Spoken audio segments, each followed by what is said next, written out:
मन और बुद्धि। तो मन क्या है,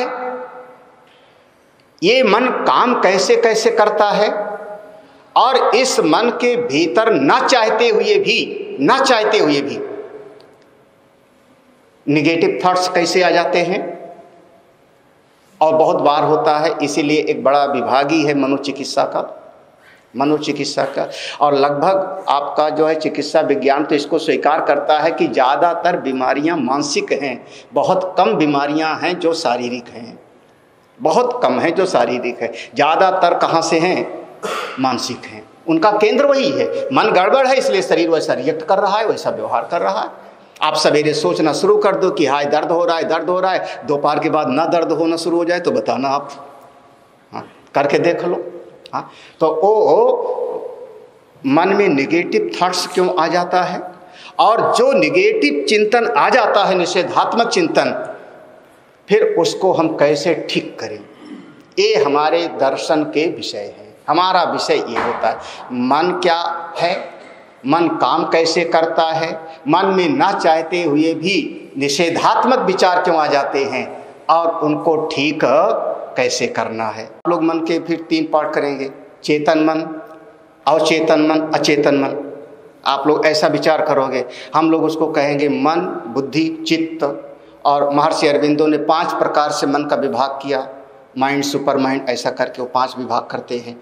तो आप लोग कहोगे ये तो चेतन मन से हमने बार बार प्रतिज्ञा किया कि गुस्सा नहीं करूँगा, लेकिन अवचेतन मन में जो आपका सबकॉन्शियस माइंड है, वहाँ तो कोई और बात बैठी है कि बिना गुस्सा किए काम कैसे चलेगा, नहीं गुस्सा करेंगे तो हमारा घर खराब कर देगा। तो वो जो अवचेतन मन में बैठा है वो बार बार आपसे कराता है। मेरा कहना इतना है कि अगर आपके भीतर दृढ़ निश्चय हो जाए, बुद्धि में, सबकॉन्शियस माइंड में, कि अमुक चीज करने से मेरा अहित है, तो आप भूल करके उसको दोबारा फिर नहीं। लेकिन सबकॉन्शियस माइंड में नहीं होगा, केवल आपके कॉन्शियस माइंड में, चेतन मन में है, तो आप बार बार करते रहोगे। जानते हो कितने सारे डॉक्टर लोग चेन स्मोकर होते हैं, क्यों होते हैं, जबकि खुद कहते हैं तंबाकू से दूर रहो, क्यों होते हैं? बोले जानते हैं, फिर भी जो है वो सब चेतन मन में जानकारी है, और भीतर उसका नुकसान पता, दृढ़ निश्चय नहीं है कि इससे हमारा नुकसान होगा। क्रिया को आधार बना करके अहंकार होता है, और वस्तु को आधार बना करके अभिमान। सब ये दोनों संस्कृत भाषा में कोई पर्यायवाची नहीं होता। हाँ,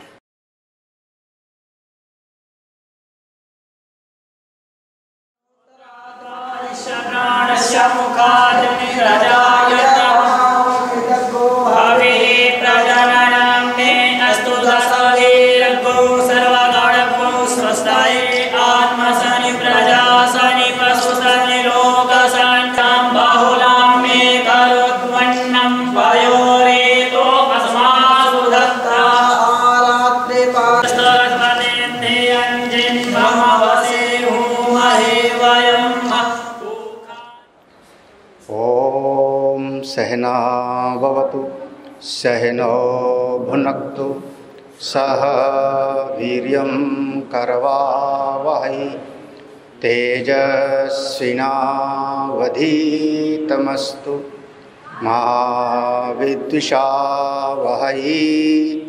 ओम शांति शांति शांति।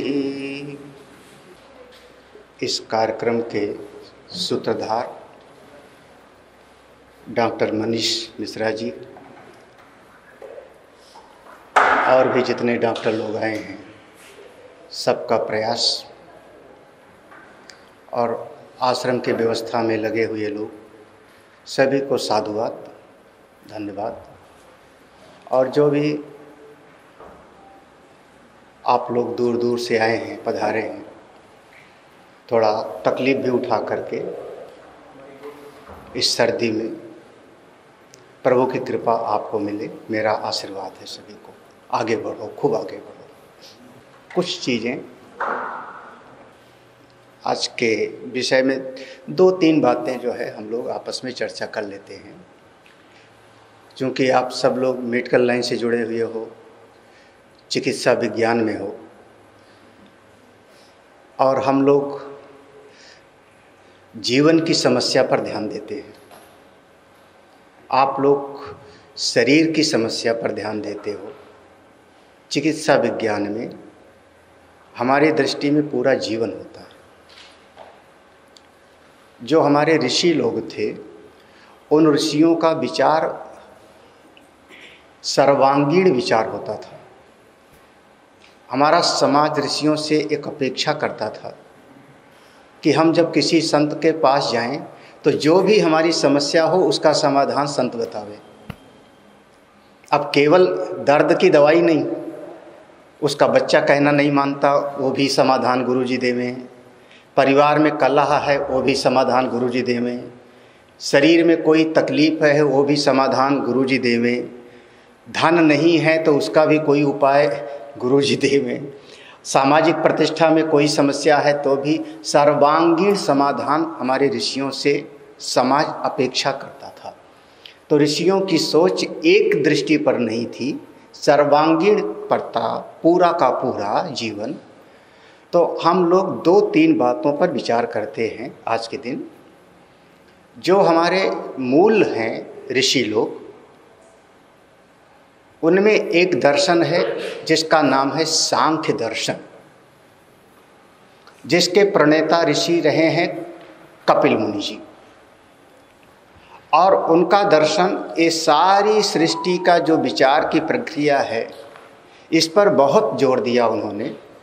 और सभी हमारे जितने समाज के लोग हैं उस बात को स्वीकार करते हैं।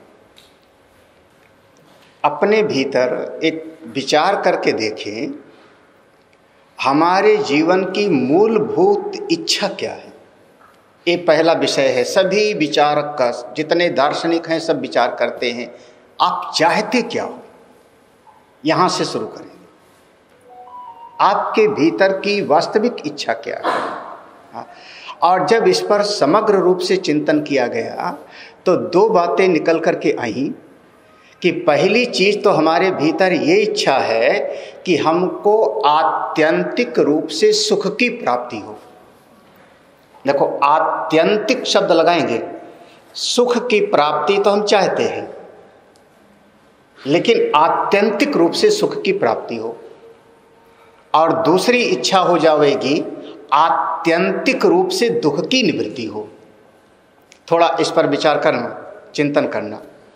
हम सुख चाहते हैं, कहाँ पर सुख चाहते हैं। यहाँ है तो यहाँ पर भी हमको सुख मिले, कल हमको कलकत्ता जाना पड़े तो वहाँ भी सुख मिले, परसों अमेरिका जाना पड़े तो हमको वहाँ भी सुख मिले। यानी हम ऐसा सुख चाहते हैं जो सब जगह हो। और इसके लिए हम पूरा प्रयास करते हैं। कहीं भी जाना होता है तो हम उसको टेलीग्राम करेंगे, फ़ोन करेंगे, भैया हमको एयरपोर्ट से ले लेना। क्यों? क्योंकि हम वहाँ पर दुख नहीं चाहते। तो यहाँ भी सुखी हो मैं, वहाँ भी सुखी हो मैं, और जहाँ जावें सब जगह सुखी हो। ये पहली बात है कि हम सुख चाहते हैं लेकिन सब जगह। दूसरी बात है कि हम सब समय सुख चाहते हैं। कल भी हम सुख चाहते थे, आज भी हम सुख चाहते हैं, शाम को भी मैं सुख चाह रहा हूँ, और 5 साल के बाद भी मैं सुखी रहूं। यही तो हमारी अभिलाषा है। आप सब के सब पढ़ने वाले हो, विद्यार्थी हो, जो भी हैं, अध्यापक लोग हो, क्या हमारा पूरा जीवन सुख में हो। और यही नहीं, ये शरीर छोड़ने के बाद भी हम सुखी होंगे। उसके लिए फिर हम दान करेंगे, पुण्य करेंगे, यज्ञ करेंगे, कोई ना कोई श्रेष्ठ कर्म करेंगे। हम सब समय सुख चाहते हैं। ऐसा सुख हमको चाहिए जिसको समय काट न सके। 2 बातें, सब जगह सुख चाहिए, सब समय सुख चाहिए, और अंतिम बात, सबसे सुख चाहिए। अगर हम एक कोई वस्तु भी बाजार में जाके खरीदते हैं तो यही भावना होती है कि इस चीज़ से हमको सुख मिलेगा। घर बनाते हैं तो इसलिए कि इस चीज़ से हमसे सुख मिलेगा। संबंध जोड़ते हो किसी से तो इसलिए कि इससे हमको सुख मिलेगा। यहाँ तक कि कोई अपना बहुत नज़दीकी रिश्तेदार हो, अपने घर का व्यक्ति हो, लेकिन किसी दिन उससे आपको लगेगा दुख मिलता है तो आप नाता उससे तोड़ लेते हो। आए दिन अखबार में छपता रहता है ना, रोज़ देखो अखबार में छपता रहता है, मैं अपने बेटे से संबंध तोड़ ले रहा हूँ, इसके कर्म का उत्तरदायी हम नहीं हूँ। क्यों ऐसा छप रहा है? क्योंकि हम, अगर मेरे घर में 4 बच्चे हैं तो मैं सबसे सुख चाहता हूँ, वस्तु से सुख चाहता हूँ, स्थान से सुख चाहता हूँ, और जिस चीज़ से हमको सुख नहीं मिलेगा उससे मैं नाता तोड़ लेता हूँ। तो हमारी परिभाषा होती है कि हम सब जगह सुख चाहते हैं, सब समय सुख चाहते हैं, और सब से सुख चाहते हैं। बहुत सरल करके मैंने सुना है, संस्कृत भाषा में तो थोड़ा कठिन हो जाएगा। संस्कृत भाषा में इसको हम कहते हैं देश काल वस्तु से अपरिच्छिन्न सुख चाहिए। जैसे आपका कुछ टेक्निकल वर्ड होते हैं, ऐसे हमारे हैं देश काल वस्तु से अपरिच्छिन्न, सब जगह सुख चाहिए, सब समय सुख चाहिए, और सब से सुख चाहिए। अब बताओ किसके भीतर ये चाह नहीं है? आप पढ़ते हो इसीलिए, धन कमाते हो इसीलिए, आप परिवार बनाते हो इसीलिए, घर बनाते हो इसलिए, सारा का सारा जीवन इसी के इर्द गिर्द घूमता है। आपके केंद्र में अभिलाषा है, हमको सुख चाहिए, और ऐसा सुख चाहिए जो हमसे कभी साथ न छोड़े पूरा जीवन। ठीक है, आगे बढ़े। अब ये जो आपकी अभिलाषा है कहाँ पर होती है? तो हमने कहा मन में। ये जो चाह है, इच्छा, इच्छाओं का केंद्र मन होता है। अगली बात आएगी फिर मन क्या है।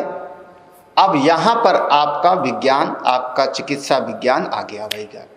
थोड़ा इस विषय में हमारी दृष्टि से विचार करें। अब आपका प्रोजेक्टर वगैरह तो लगाए हो, हम लोग ब्लैक बोर्ड पर होता तो। एक हमारे पास ये जो शरीर है, इसको हम नाम देते हैं स्थूल शरीर। थोड़ा कभी इसको शायद पढ़ा भी होगा कहीं ना कहीं, आप सबके विषय में है। ये हमारा शरीर स्थूल शरीर है, और ये 5 चीज़ों से मिलके बना है। हाँ, वो 5 में थोड़ा मतभेद है।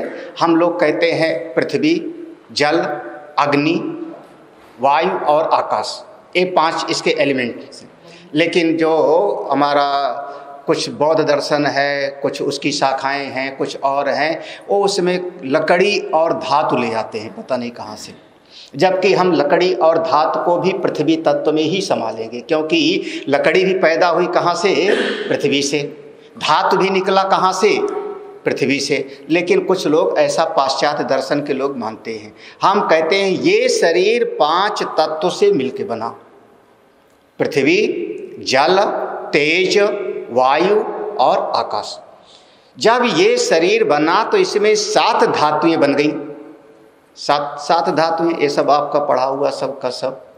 अस्थि, मांस, मेद, मज्जा, चर्म, रक्त, वीर्य, ये सप्त धातु हम लोग इसको कहते हैं सप्त धातु। कम से कम आयुर्वेद में तो पढ़ाया जाता है शुरुआत में ही। आपके होम्योपैथी में तो शायद नहीं होगा, होम्योपैथी का सिद्धांत थोड़ा अलग है। हाँ, अब होम्योपैथी से मिलता जुलता तो आपका एक डॉक्टर सुसलर का भी है ना। डॉक्टर सुसलर ने डेड बॉडी को जलाया कई, और जलाने के बाद में उसमें उन्होंने केवल 12 साल्ट ढूंढा। वही कहते हैं ना 12 रेमेडीज। हाँ, 12 साल्ट उनका, इस पूरे शरीर में केवल 12 साल्ट्स हैं। हाँ, काली फास, काली में, और आपके होम्योपैथी में भी वो होता है, यही ना। अब वो आपका होम्योपैथी का विषय टच ही नहीं करना चाह रहे हैं। तो उस सुसलर तो उन्होंने कहा इस शरीर में 12 चीज होते हैं। हम कहते हैं ये 5 तत्वों से मिलके बना है, और इसमें 7 धातुएं हैं। 7 धातुएं हैं। ये शरीर जो हमारा बना हुआ है, इस शरीर को हम नाम देते हैं स्थूल शरीर। हमारी भाषा में स्थूल शरीर। इस शरीर के भीतर एक दूसरा शरीर है। हाँ, उसको हम कहते हैं सूक्ष्म शरीर। हाँ, ज्यादा कीमती कौन सा है, स्थूल शरीर कि सूक्ष्म शरीर? हाँ, स्थूल शरीर या सूक्ष्म शरीर ज्यादा? हाँ, ये जो भीतर का सूक्ष्म शरीर है उसमें 5 ज्ञानेंद्रियों की शक्ति है, 5 कर्मेंद्रियों की शक्ति है, 4 अंतःकरण हैं, 5 प्राण हैं, कुल 19 इसमें शक्तियां हैं।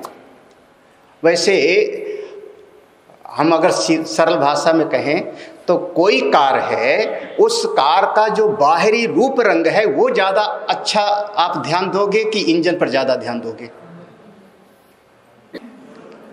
उसका रंग कैसा है? अगर एक कार है तो उस कार का बाहर का रूप रंग तो दिखाई पड़ रहा है, लेकिन बुद्धिमान होगा तो उसके इंजन के बारे में ज़्यादा सोचेगा ना। कितने लीटर का इंजन है, इसका जो है पावर कितना है, इसका जो है अमुक चीज़ कितना है, अमुक चीज़ कितना है, और उसी के हिसाब से उसकी कीमत होती है। लेकिन वो इंजन दिखाई नहीं पड़ रहा है, दिखाई क्या पड़ रहा है? बाहर से उसका बनावट, रूप रंग। ऐसे ही ये शरीर जो दिखाई पड़ रहा है स्थूल शरीर है, लेकिन इंजन का नाम है सूक्ष्म शरीर।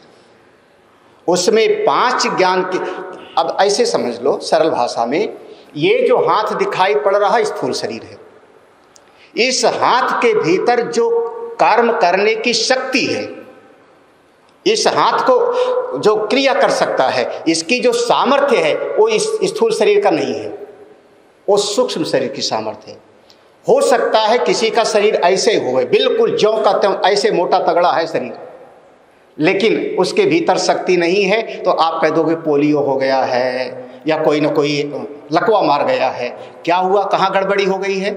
हाथ तो ज्यों का त्यों दिख रहा है ना, पाँव तो ज्यों का त्यों दिख रहा है, लेकिन अब उसके भीतर वो शक्ति नहीं है, तो गड़बड़ी कहाँ हुई है? सूक्ष्म शरीर में।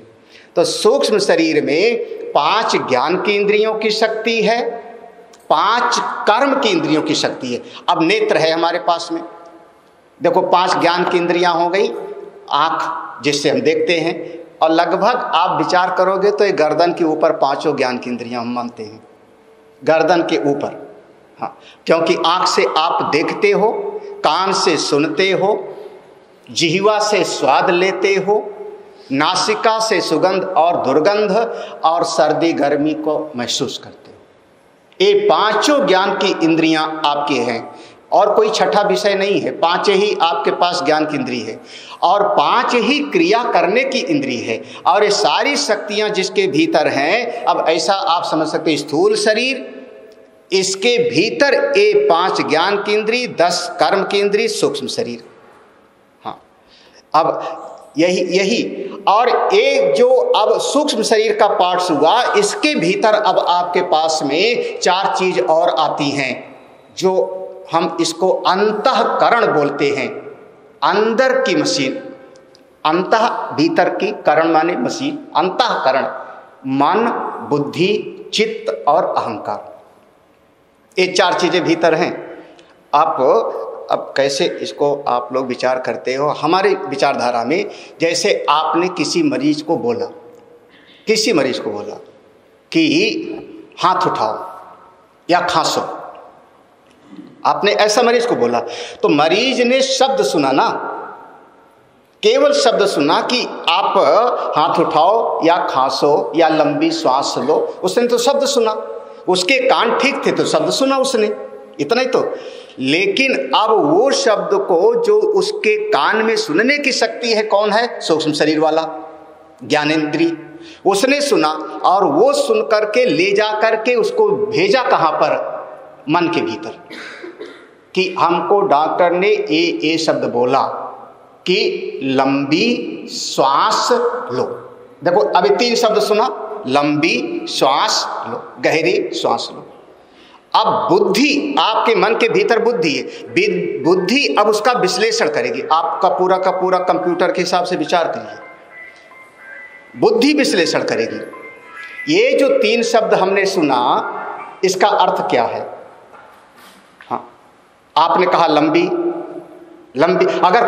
अगर मान लो कोई तमिलनाडु का आदमी आ गया और हमने उससे कहा लंबी सांस लो, तो उस कान से सुनाई पड़ा उसको, बिल्कुल शब्द कान से सुनाई पड़े उसको, मन ने सुना भी, लेकिन अब उसकी बुद्धि उसका जो है कोई ज्ञान प्राप्त नहीं कर पाएगा, वो चुपचाप खड़ा देखता रहेगा। अरे आप तमिलनाडु में चले जाओ, अभी अभी हम आए थे 1 महीना पहले, वहाँ थे 4 दिन 5 दिन कांचीपुरम में। वो क्या पता हमको गाली दे रहा हो और हंस रहा है, हम भी हंस रहे हैं उसके साथ में, वो गाली दे रहा है, और क्या पता वो हम पर जो है कुछ कुछ भी हो सकता है, क्योंकि उसकी भाषा का मतलब हम नहीं समझ पा रहे हैं। तो मन अब उस बुद्धि को भेजा, बुद्धि जाके उसका विश्लेषण करेगी। लंबी का अर्थ क्या है, गहरी का अर्थ क्या है, श्वास का मतलब क्या है, और अब ये बुद्धि जाकर के चित्त को देगी। हाँ, चित्त के पास में पूर्व से, बचपन से जो जो आपके पास संग्रहित है, हम चित्त को कहते हैं स्टोर रूम। आपकी कंप्यूटर की जो हार्ड डिस्क है, सब का सब उसमें रखा हुआ है। अब उसमें से जाकर के विश्लेषण करेगा कि हाँ ये अमुक अमुक ऐसा कहा जा रहा है, और तब हमने भीतर से निर्णय लिया हाँ हमको ऐसी श्वास लेनी है। अब कल्पना करना आपके भीतर कैसे जा रहा है। ज्ञानेंद्रियां सुनती हैं, मन उसका ग्रहण करता है, बुद्धि जा करके उसका विश्लेषण करने लगती है।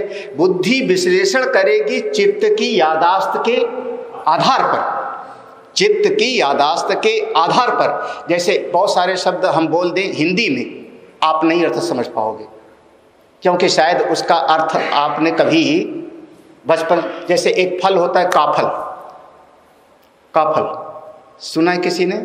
समझ में आया क्या चीज है? हाँ, काफल एक फल है। हाँ, हाँ, ये पहाड़ में है, पहाड़ का जो है विशिष्ट फल है। हाँ, कीवी आप लोग सब समझ लोगे। हाँ, लेकिन गांव में जाकर के किसी से कहो कीवी खाऊंगा, तो गांव का आदमी कहेगा ये क्या चीज़ है, क्योंकि हमारे यहाँ ये चीज़ पैदा नहीं होता। तो एक चित्त में आपने जो सुना है उसके अनुरूप अब आपके भीतर जाके निर्णय होता है कि ऐसा हमको करना है। तो आपके शरीर के एक क्रिया करने का तरीका हो गया। शरीर, स्थूल शरीर, इसके भीतर सूक्ष्म शरीर, सूक्ष्म शरीर में पांचों ज्ञान की इंद्रिय हैं, पांचों कर्म की इंद्रिय हैं, और उस सूक्ष्म शरीर के भीतर चार हैं अंतःकरण, मन, बुद्धि, चित्त और अहंकार। ये चार हैं। हमारे ऋषि लोग ये जो भीतर वाला है मन बुद्धि, उस पर ज्यादा उनका ध्यान है। वो कहते हैं इसको ठीक कर लो, मन और बुद्धि को अगर आप ठीक कर लो तो ये बाहर का सब ठीक हो जाएगा। आप समझना इस बात को। और लगभग मुझको लगता है कि आपका होम्योपैथी लगभग इस सिद्धांत को बहुत कुछ स्वीकार करता होगा। हाँ कि नहीं? हाँ। आपने जितनी, अब आप यही तो कहते हो पोटेंसी माने कम से कम दवाई, आपने जीभ पे डाल दिया या उसको दे दिया, वो क्या पेट को थोड़े ठीक कर रही है, वो सीधे आपके ब्रेन में जा रही है ना। यही तो आप कहोगे ना, वो नर्व्स के थ्रू ब्रेन में जाएगी। हाँ, और ब्रेन को जो है वो कुछ न कुछ ऐसा आदेश देगी, और उस प्रकार से बॉडी आपका हार्मोन से जा करके वैसा बनावेगा। क्या हुआ पुनीत जी? हाँ, अब आप लोग विचार करो क्या होगा, यही तो ना। और शरीर उसको उसी प्रकार से ऑटोमेटिक रूप से रिएक्ट करेगी, ठीक करेगी। तो आपका सिद्धांत लगभग उससे मिलता है। हम क्या कहते हैं, आपका मन जैसा, अभी एक आपको बताएं, हमारे एक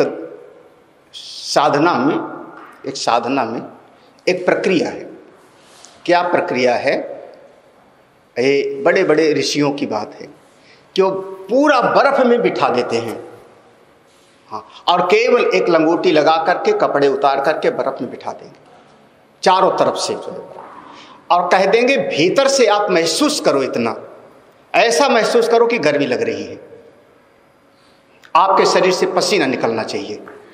और जिस दिन शरीर से पसीना निकलने लगे, समझ लेना कि हाँ अब ये अपने मन पर विजय पा रहा है। बर्फ में नंगे बदन बिठा करके और उसके शरीर से वो पसीना निकाल सकता है। कैसे शरीर से पसीना कैसे निकाला? हाँ, या कभी कभी दूसरा भी है कि पूरा का पूरा गर्मी में बिठा दिया। ये साधनाएं की प्रक्रिया है, गर्मी में बिठा दिया और उससे कहा कि आप भीतर से ऐसा महसूस करो कि आप कांप रहे हो, और उसके शरीर में कपकपी होने लगती है। कहाँ से? मन से। हाँ, मन के हारे हार है, मन के जीते जीत। हाँ, हमारे ऋषि ने कहा मन एव मनुष्याणाम कारणम बंध मोक्षयो। अब ये जो भीतर आपके मन है, इस मन का स्वरूप क्या है? देखो, अब मन के विषय में हम लोग जब विचार करते हैं, खास करके मन और बुद्धि, दो चीज के बारे में, मन और बुद्धि। तो मन क्या है, ये मन काम कैसे कैसे करता है, और इस मन के भीतर ना चाहते हुए भी निगेटिव थॉट्स कैसे आ जाते हैं। और बहुत बार होता है, इसीलिए एक बड़ा विभाग ही है मनोचिकित्सा का।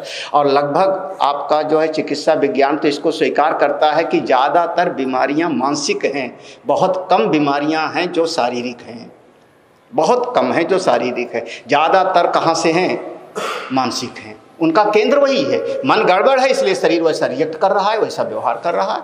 आप सवेरे सोचना शुरू कर दो कि हाय दर्द हो रहा है, दोपहर के बाद ना दर्द होना शुरू हो जाए तो बताना आप, हाँ करके देख लो।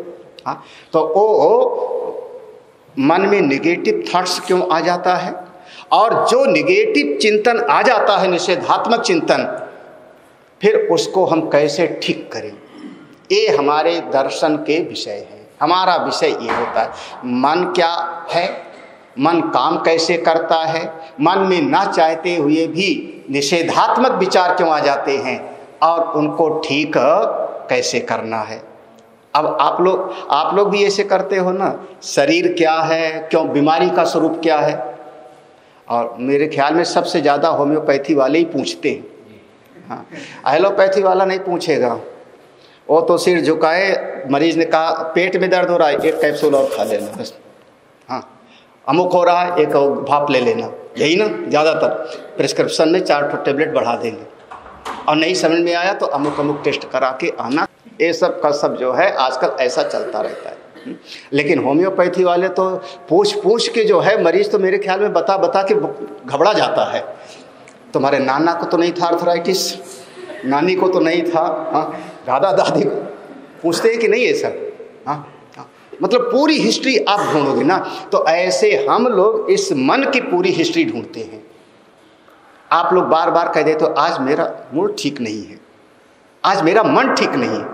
मैं पूछूंगा मन है क्या, मन है क्या, मन का क्या स्वरूप है। अच्छा मन कहाँ रहता है, हाँ मन कहाँ रहता है, हमारे इस शरीर का एक पार्ट है, हाँ कहाँ पर। अब थोड़ा विचार, आपने कहा हाँ ब्रेन का एक हिस्सा इधर है कि इधर है, इधर का कंट्रोल करता है, इधर का कंट्रोल करता है, कहाँ पर। आप ऑपरेट करके निकाल के दिखाओ मन को, हाँ ब्रेन का ऑपरेशन करके। और आप क्या, जो अच्छे ब्रेन के जो न्यूरोसर्जन हैं वो भी महाराज घर में जा कर के जो है लड़ते रहते हैं मियाँ बीवी में। हाँ ना विश्वास हो तो मैं नाम ले लूँ। हाँ अच्छे ब्रेन के न्यूरोसर्जन, हाँ और शाम को बिना ड्रिंक किए उनको नींद नहीं आती, क्यों, तनावग्रस्त है। क्यों है, मन कहाँ रहता है। ये हमारे विचार के विषय है, ये हमारे विचार के विषय है। मन का स्वरूप क्या है, मन कैसे काम करता है, मन कहाँ रहता है, और मन में कोई गड़बड़ी आ जाए, अरे कोई वायरस आ जाए मन में, वही गलत विचार आ गए मन में, वही वायरस है, उसको कैसे ठीक किया जाए, ये सब के सब। और एक बात देखो, एक बात बिल्कुल स्पष्ट मैं कहूँ, ये मेरे विचार के विषय हैं, इस पर मैं नहीं जा रहा हूँ आज। हाँ एक बात कह करके मैं अपनी बात विश्राम देता हूँ। हमारा जो ध्यान है, जिस चीज को आप जानते हो उससे आप हमेशा अलग होते हो, ये आपका 100.1% सही सिद्धांत है। जिसको जानते हो उससे अलग होते हो। हमने इस माइक को देखा, जाना, इससे मैं अलग हूँ। ये चश्मा हमारा है, इसको मैं जानता हूँ, इससे मैं अलग हूँ। आपको देख रहा हूँ, आपसे मैं अलग हूँ। आप हमको देख रहे हो, मुझसे आप अलग हो। जिस चीज़ को जानते हो उससे आप हमेशा अलग होते हो। एक नहीं, हजारों जीवन में घटना से आप देख लो। हाँ जिस चीज़ को जानते हो उससे आप अलग हो, ये मेरा सिद्धांत है। अब मन के भीतर कोई भी विचार आता है, उसको जानते हो कि नहीं। आपने एक शब्द ने कहा ना, आज मेरा मन ठीक नहीं, जान के बोल रहे हो कि बिना जाने, गहरी निद्रा में तो नहीं बोलोगे ना, हाँ, जान के बोल रहे हो ना कि आज मेरा मन बहुत प्रसन्न है, हाँ, आज मैं बहुत खुश हूं। क्यों? तो अगर आप इस मन के प्रसन्नता को, मन की उदासी को, मन की परिस्थिति को आप जानते हो, इसका मतलब जानने वाला इस मन के विचार से बिल्कुल अलग है। वही तो, और वो जो जानने वाला अलग है उसी को हम कहते हैं चेतन। वो आप हो, जिसको आपने नाम दिया ना कॉन्शियस माइंड, हाँ, वो आपका चेतन है। ये मन तो एक पार्ट है, मन तो एक मशीन है, मन तो एक मशीन है, वो मशीन काम कर रही है। बुद्धि एक मशीन है, वो काम कर रही है, उसके थ्रू आपका कंप्यूटर काम कर रहा है। लेकिन कंप्यूटर काम कर रहा है या कंप्यूटर के पीछे बैठा हुआ एक चेतन जो उसको ऑपरेट कर रहा है, भले वो रिमोट से ऑपरेट कर रहा हो। हाँ, कंप्यूटर तो एक मशीन है, ठीक है, वो गणना कर रहा है, कंप्यूटर आदेश दे रहा है अमुक अमुक ऐसा करना है, उपग्रह कर रहा है, लेकिन उसके पीछे कहीं ना कहीं कोई एक माइंड चेतन है ना। ऐसे ही आपके मन के पीछे, आपकी बुद्धि के पीछे एक चेतन तत्व है। वो जो चेतन तत्व है उसको आप कहते हो मैं। मन नहीं होता तो भी आप हो। मैं सीधा कह रहा हूं, गहरी निद्रा में मन नहीं काम कर रहा है तब भी आप जिंदा हो। मन बिल्कुल शांत है, कोई थॉट्स नहीं है, तो भी आप जिंदा हो। कौन हो? वो चेतन। वो ठीक, ये पूरा का पूरा ठीक हो जाएगा। वो खराब, ये पूरा का पूरा खराब हो जाएगा। हाँ, अब ऐसा मत समझना कि कोई महात्मा है तो उसको दर्द नहीं होता। हाँ, महात्मा को भी दर्द होता होगा शरीर में, लेकिन उस शरीर से बिल्कुल अलग उसको ठीक कर लिया है तो इसकी ज़्यादा परवाह नहीं करता, इससे विक्षिप्त नहीं होता।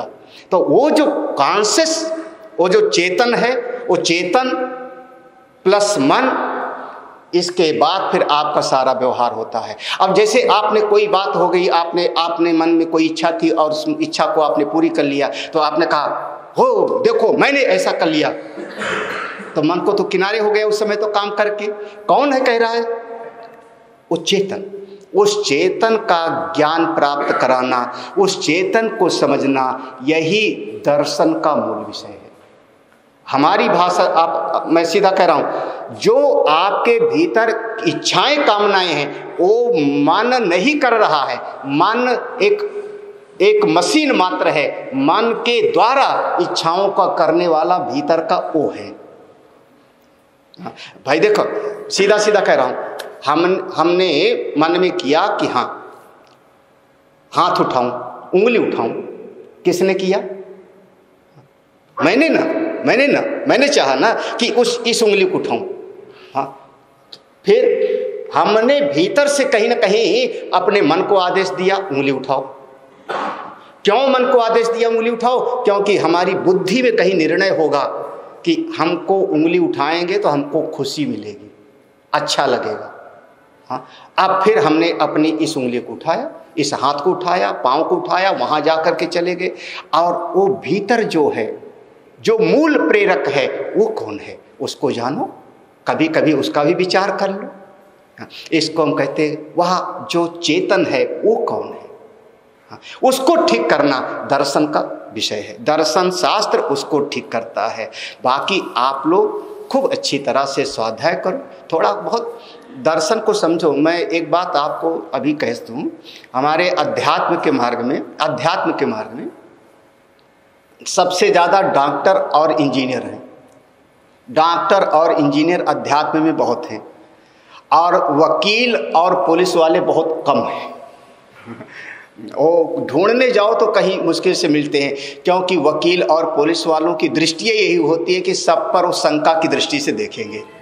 हाँ, किसी में अच्छाई नहीं देख सकते। और डॉक्टर लोग तो पूरे शरीर को खोल करके देख ले रहे हैं, तो उनको तो जो है ज़्यादातर अध्यात्म के मार्ग में ये लोग हैं। थोड़ा दर्शन को भी आप समझ के चलो।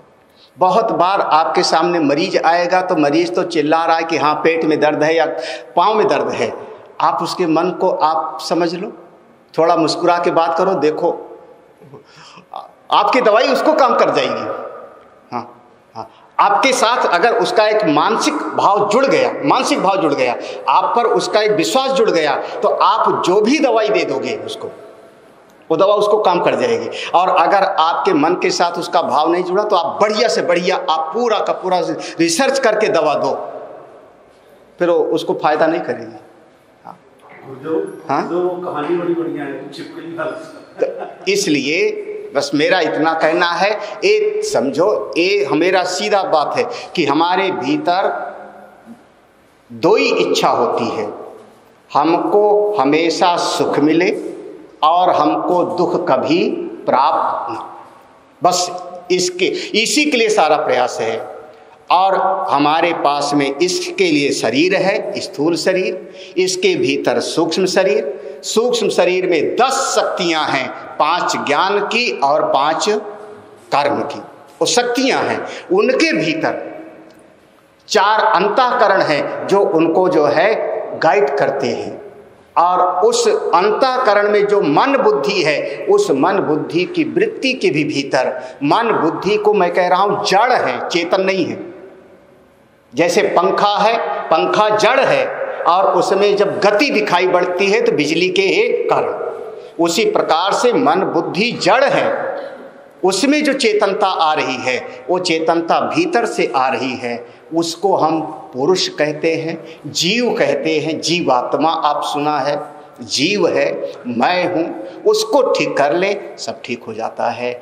आज मैं इतने बोलता हूँ। बोलिए सच्चिदानंद भगवान की। किसी को कुछ पूछना हो मुझसे, कोई क्रॉस क्वेश्चन, कुछ किसी को कुछ पूछना हो, बिल्कुल निसंकोच। अब आप लोग हमारे आश्रम में आए हो, हम भी खुश हैं, कम से कम आप लोग इतने लोग आए, दर्द वर्द होगा तो दवाई तो दे ही दोगे। हाँ, किसी को कुछ पूछना हो हमसे, अध्यात्म से रिलेटेड कोई, अपने जीवन से कोई बात। ज्योतिष नहीं आता मुझको, कुंडली नहीं जानता हूँ मैं, हाथ रेखा नहीं जानता हूँ, आपके मन को समझ सकता हूँ। एक सीधी सी बात है, बिल्कुल सर, जिस चीज में आपको अपना बहुत नुकसान दिखाई पड़ जाता है उसको कभी नहीं करते। अब एक दो एग्जांपल दे दूं। आप यहाँ से चले जा रहे हो, अंधेरा है हल्का सा, अचानक आपके सामने सांप आ जाए, क्या करते हो फिर? वहां से पहला काम क्या होगा? के बाहर मोबाइल निकाल के फोन करोगे किसी को? अगर सांप आया तो मुझको भीतर ये पता है कि सांप काटेगा तो मैं मर जाऊंगा, भले वो पानी वाला हो गए, जहर वाला ना हो गए, लेकिन भीतर बैठा हुआ है तो सांप को देखते ही मैं पहला काम कि वहां से दूर खड़ा। उसके बाद फिर बुलाऊंगा, चीखूंगा, जो होगा डंडा लेके मारूंगा, पहला काम उससे मैं दूर हो जाऊंगा, यही ना? हाँ। और दूसरा दृष्टांत दो, अगर जरा सा बात पता लग जाए घर में आग लगी है, महाराज अच्छे से अच्छे आदमी भी पहला काम होगा घर के बाहर खड़ा होगा। हाँ, उसके बाद फिर चलो घर का सामान बचा लो कि क्या करो, पहला काम बाहर, क्योंकि आग लगेगी तो मैं मर जाऊं। जिस चीज में हमारा नुकसान हमारी और वो हमारे चित्त में जाके बैठ जाए, हमारी मेमोरी कार्ड में। हाँ, मैंने कहा था पहले मन बुद्धि चित्त और अहंकार, जैसे हमारा हार्ड डिस्क है, जिस चीज के ये पता लग जाता है कि इसमें हमारा नुकसान है, अहित है, उसको मैं कभी नहीं करता हूं।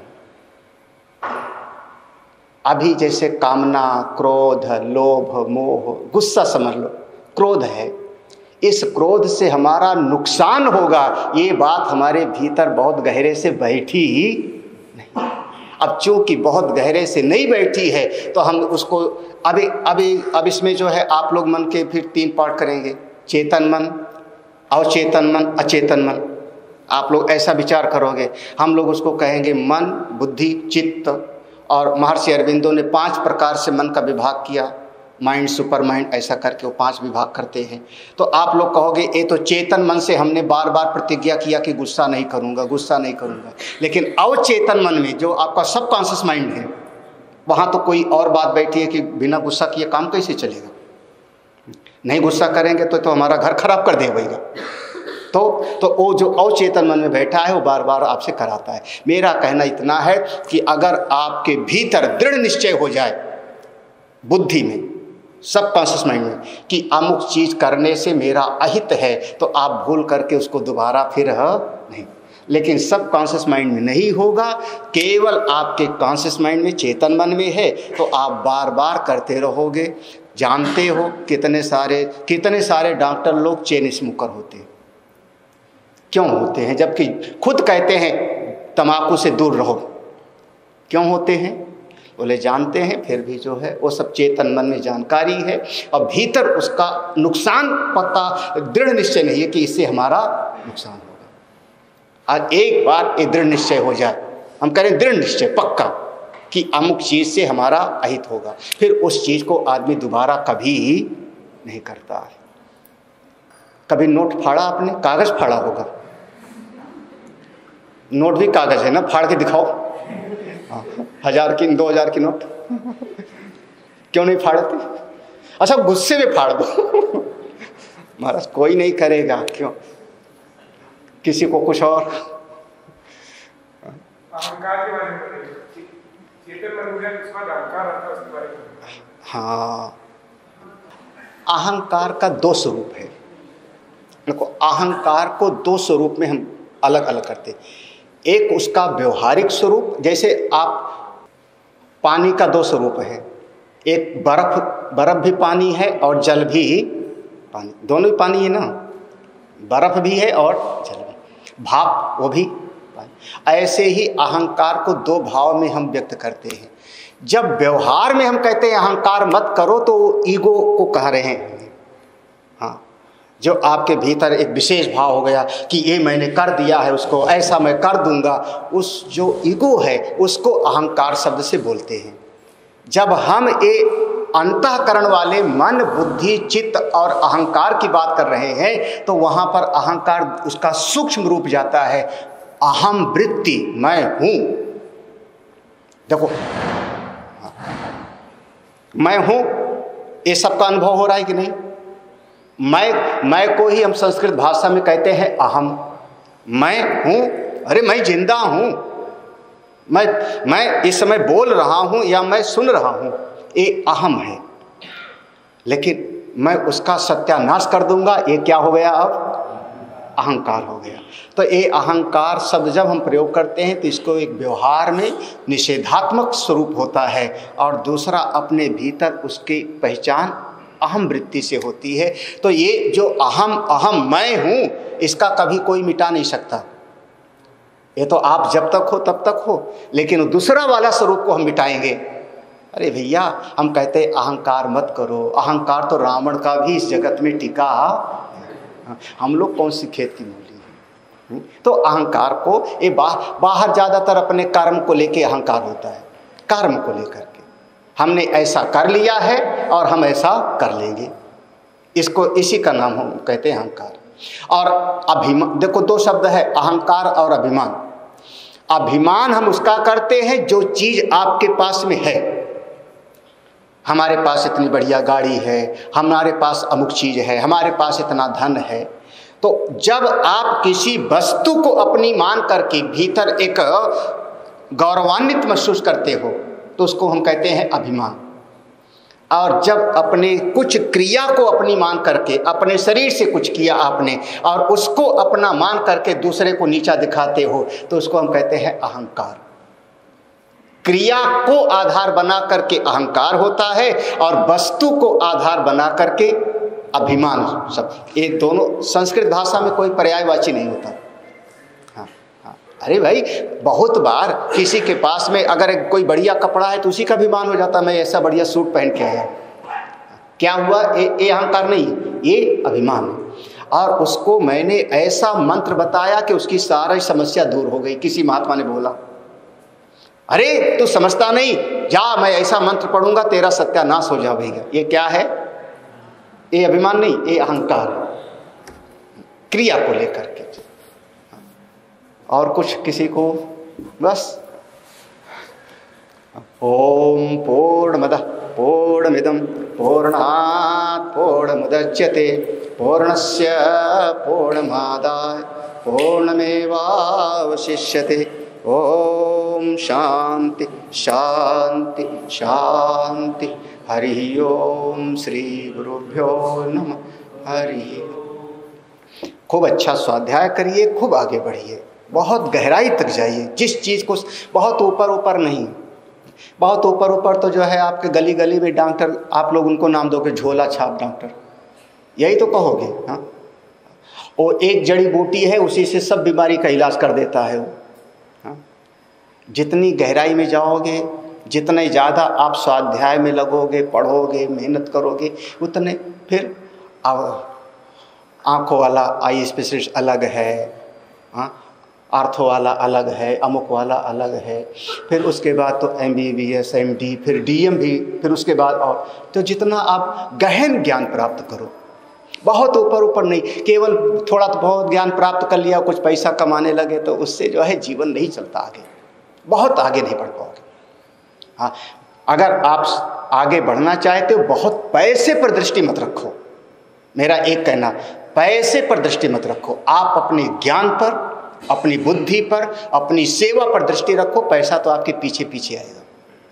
हाँ, और जब पैसे पर कोई दृष्टि रख लेता है तो फिर वो जीवन उसका एक अलग दृष्टि वाला हो जाता है। मनीष जी को बहुत बहुत धन्यवाद, आज ले आए। और कुछ कहना हो तो बताओ।